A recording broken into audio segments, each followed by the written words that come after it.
എടാ അഫ്സലേ എന്താ പണി? പണി കഴിഞ്ഞ് തരാവൂല്ലേ? നല്ല ക്ഷീണമുണ്ടല്ലോ മുഖത്ത്. ആടെ പണി കഴിഞ്ഞ് തരാ. നോമ്പായോണ്ട് എവിടെയും പീടി ഇറക്കാത്തണ്ടേ, ഒരു തുള്ളി വെള്ളം കുടിച്ചില്ല. എടാ ഞാനേ പെരയിൽ നോമ്പുറപ്പിക്കില്ല. അപ്പൊ പെങ്ങളും അളിയനൊക്കെ വരണ്ട്, മക്കളൊക്കെ ഉണ്ട്. അപ്പൊ കുറച്ച് സാധനമൊക്കെ മേടിക്കാണ്ട്. അപ്പൊ അതെങ്ങനെ മേടിക്കണോ? എന്നായിക്കോട്ടെ, കാണട്ടെ നമുക്ക്. എടാ സീറ്റ, എന്താടാ പൈപ്പ് ഉണ്ടോ അവിടെ? ലേശം വെള്ളം കുടിച്ച് പോയിക്കോ.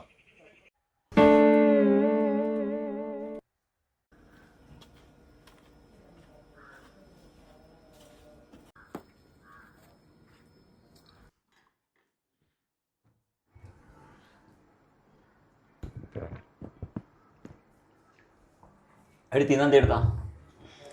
അഫ്സലാക്കൻ്റെ വീട്ടിൽ നോമ്പ് പറയാ. അപ്പൊ ഇവിടെ ഒന്നും ഉണ്ടാക്കില്ല, അവിടെ ഇപ്പൊ ഇങ്ങോട്ട് കൊണ്ടുവരും. ശരിയാക്കില്ലേ?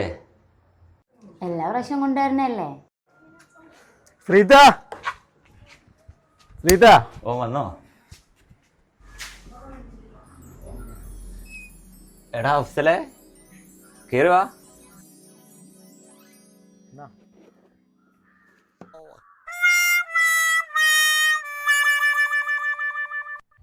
എന്തായാലും ഉമ്മ ഇവിടുന്നേ കറിയുണ്ട്. ഞാൻ അപ്പൊ പാത്രം അവിടെ കൊണ്ടുതരാൻ പറഞ്ഞു.